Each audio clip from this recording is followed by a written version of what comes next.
Alright, so how's it going, guys? Today we're gonna be in. What the heck is that? A freaking plane? So today we're gonna be doing the downpipes on the 135.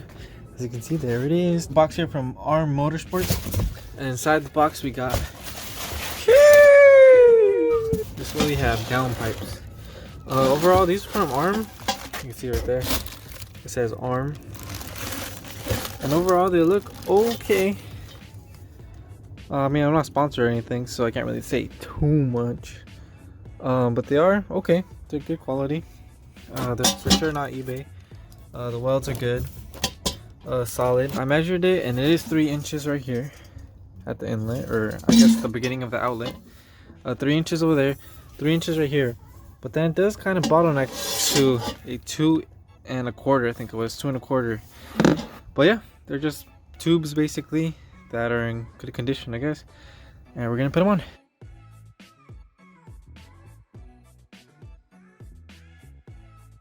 Alright, so the first thing we want to do is unplug the O2 sensors that go down to the cats. Unplug this one right here.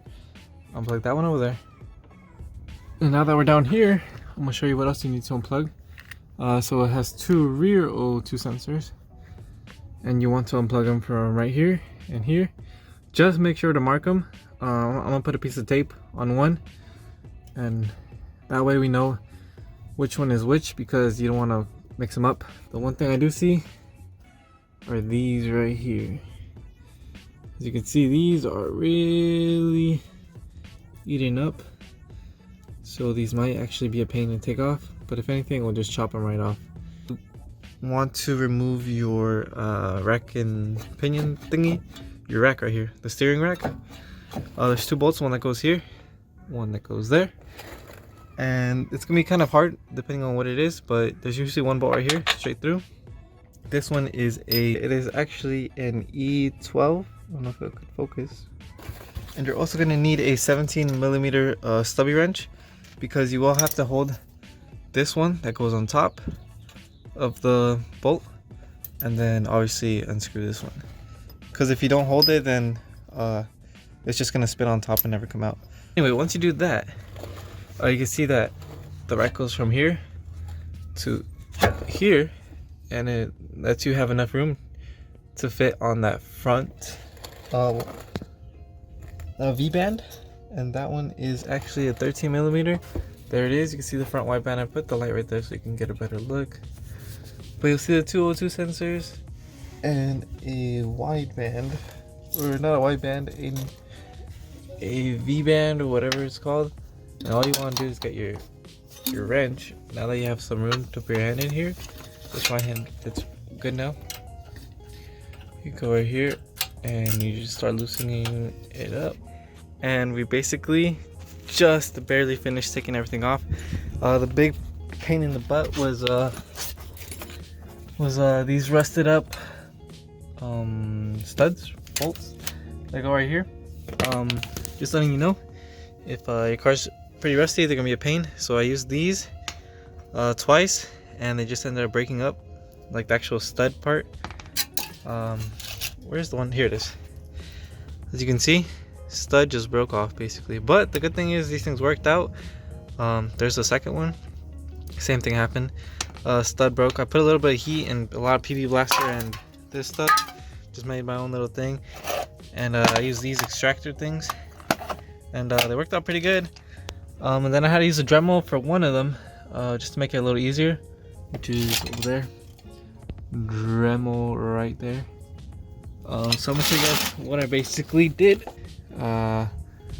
Broken stud, chopped off stud, broken stud over here, up there, and the only one that came out normally was this one, which is the easiest one to get to. So yeah, there's everything broken. These are easy to replace because you can punch them out, and on the other side is flat, so you can just put new ones in. You can see right there, completely apart. The bolts like apart, and this side you can't really see, but there it is. It's loose. So now all we gotta do is disconnect the O2 sensors from the top, and the ones right here and we'll just swap them over. I already sprayed them down with PB Blaster and all that stuff, just so it's not that hard. As you can see, it's real loose. All I gotta do is take them out now. So on the top right here, you just connect this O2 sensor and this O2 sensor, and you just route them down. So what I'm gonna basically do right now is just tape probably this one and this one, so that way I don't mix them up, because you definitely do not want to mix them up. Alright, so as you can see, I disconnected the O2 sensors from there. I had to remove the cowl thing. Everyone should know how to do that. And then here they are. I routed them through the back, disconnected over there, and now they just go straight down like this. Straight. Okay, let's get this one over. Let's get this one over. Okay. Looks like we got something going on. Okay. We have something going on. So here comes one of them. I'm not sure which one's gonna come out first, but we're getting these out of here for sure. That's for sure. Okay, let me try this front one first. Let's see if the front one comes out through. Yep, there it is. Front one is out. Awesome. Then rear one. Come on, rear one. You can do it. We just gotta. Come on, you can do it. There we go. And here comes the rear one. Oh yeah. Perfect. So we have everything out. Right now would be a good time to replace this vacuum hose right here, which I probably am, because that's the original BMW vacuum hose. Super easy right now to get to. Here are the turbos. I'm gonna try to show as best as I can, because this phone, there's no shaft play at all. Wastegate, a little bit. Yeah, there's a little bit. Obviously some spins. The front one is pretty bad. I mean the rear one, actually. You can see. Alright, so now what we're doing is we're loosening it up with a special O2 remover socket. You could use it like a bigger wrench or something. But now you just remove it and match it up with the one that is obviously for that turbo. So this one matches up with this one. So we're going to put it on there. So it's pretty self-explanatory. Just take the old one out. And what I'm doing is I'm also putting some copper anti-seize on the threads, because these were pretty hard to take out. So I'm putting anti-seize and then thread them on here, just like this one, and repeat with the same thing with the bottom post cat one. Alright guys, so we're finally back. There was a bit of a delay. Had to go run some errands, you know. And then there was also this rear V-band. That one was really hard to get in. It took me a good 30 minutes just to put in. The front one was pretty easy. It was really easy. That one went in a few seconds. The front one, because you can clearly see it and move it around really easy.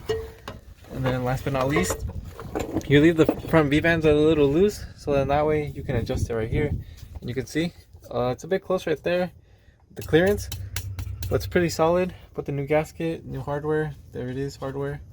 Right there. Comes with the washer, a locking washer, and a nut and bolt. And then we're just gonna reconnect the O2 sensors right here back on up. I marked them right here. You can see the ones with tape go together and the ones without tape go together. And then the same thing on the top. And then last but not least, reconnect this rack right here. It's pretty easy. Just slide it back forward, put the bolts in and the nut on top, and that's pretty much it. Now we can lower down the car and finish bolting up the top with the O2 sensors and the... Alright guys, so everything's plugged in. O2 sensors are plugged in as well. Routed them back where they came from, to the front, to the back, right here and right here. Make sure not to mix those up, because or else you're gonna have a big problem. Yeah, so now we just gotta button everything up, but before I do that, I'm gonna give it a quick start, make sure everything is good, so that way I don't put everything back on and then have to fix it all up again. So here we go. We're gonna start it up right now. Here goes now.